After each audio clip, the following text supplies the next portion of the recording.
Welcome to Luca and Miguel. Enjoy the video. In this video, I will show how to make homemade lipstick. First, gather your essential ingredients: 1 teaspoon of beeswax, 2 teaspoons of shea butter, and 3 teaspoons of a carrier oil like almond or jojoba. Next, choose your natural colorant, perhaps 1/4 teaspoon of beet powder or a mica pigment. Finally, ensure all your tools and containers are thoroughly sanitized for a clean process. Now, let's melt our base. Using a double boiler, gently heat 1 teaspoon of beeswax and 2 teaspoons of shea butter until they are fully liquid. Once melted, carefully add 3 teaspoons of your chosen carrier oil. Stir the mixture continuously for about 1 minute, ensuring all ingredients are well combined and smooth. This creates a consistent base for your lipstick. Next, it's time to add color and scent.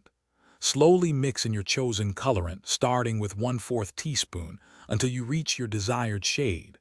For a pleasant aroma, add 2 to 3 drops of a skin-safe essential oil like peppermint or lavender. Stir well, then carefully pour the warm liquid into your clean lipstick tubes or small containers. Work quickly before it sets. Finally, let your homemade lipstick cool completely.